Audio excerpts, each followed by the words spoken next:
কংস দুষ্ট প্রকৃতির প্রজা প্রেরণকারী ভোজবংশীয় রাজা ছিলেন।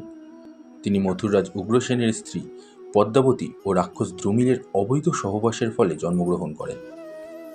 মহারাজ উগ্রসেনের অজ্ঞাতে তার পরমা সুন্দরী স্ত্রী মহারানী পদ্মাবতীর সাথে রাক্ষসরাজ দ্রুমিল উগ্রসেনের ছদ্মবেশে শারীরিক সম্পর্ক স্থাপন করতে ইচ্ছা প্রকাশ করলেন।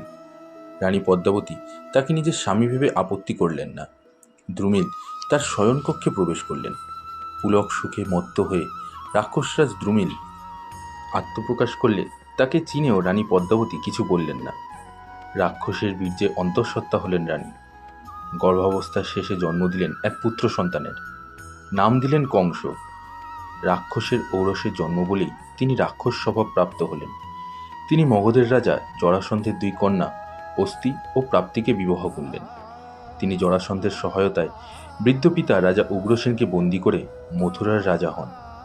এ সময় কংসের বোন দেবকীর সঙ্গে বাসুদেবের বিবাহ হয়। বিবাহে উপস্থিত থাকাকালে কংস দৈববাণী শুনতে পান যে দেবকীর অষ্টম সন্তান তাকে বধ করবে। তাই তিনি দেবকী ও বাসুদেবকে কারারুদ্ধ করেন। কারাগারে এদের পরপর 6টি সন্তান হয়। তাদের সকলকে কংস হত্যা করেন। সপ্তম সন্তান শ্রী বলরাম দেবকীর গর্ভ থেকে প্রতিস্থাপিত হন গোকুলবাসী বসুদেবের দ্বিতীয় স্ত্রী রোহিণী দেবীর গর্ভে। সেখানেই ভাদ্র মাসের পূর্ণিমায় তার জন্ম হয়। ভাদ্র মাসের কৃষ্ণা অষ্টমী তিথিতে মধ্যরাতে কৃষ্ণ নামে অষ্টম পুত্রের জন্ম হয়। বংশ রক্ষার জন্য বসুদেব তক্ষুনি কৃষ্ণকে গোকুলে গোপরাজ নন্দের ঘরে গোপনে রেখে দেন। সেই রাতেই নন্দের স্ত্রী যশোদার কন্যা যোগমায়ারূপে জন্মগ্রহণ করেন দেবী মহাশক্তি। বাসুদেব কৃষ্ণকে যশোদার ঘরে রেখে সদ্যজাত কন্যা যোগমায়াকে নিয়ে মথুরায় প্রত্যাবর্তন করেন। কংস তখন যোগমায়াকে পাথরে নিক্ষেপ করে হত্যা করতে আদেশ দেন, কিন্তু যোগমায়াকে নিক্ষিপ্ত করার অবস্থায় আকাশে উঠে গিয়ে বলেন, তোমারে বধিবে যে, গোকুলে বাড়িছে সে।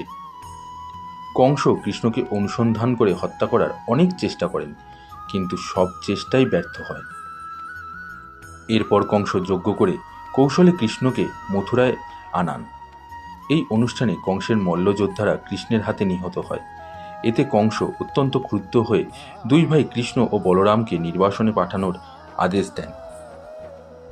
এছাড়া তিনি নন্দকে বন্দী করে এবং উগ্রসেন ও বাসুদেবকে হত্যা করার নির্দেশ দেন। এই আদেশ শোনার সঙ্গে সঙ্গেই কৃষ্ণ কংসকে আক্রমণ করেন এবং সিংহাসন থেকে ছুঁড়ে মেরে তাকে হত্যা করেন। কংসের 8 ভাই বাধা দিতে এলে বলরাম তাদেরও হত্যা করেন। পরে কৃষ্ণ মাতামহ উগ্রসেনকে সিংহাসনে বসিয়ে মথুরায় শান্তি প্রতিষ্ঠা করেন।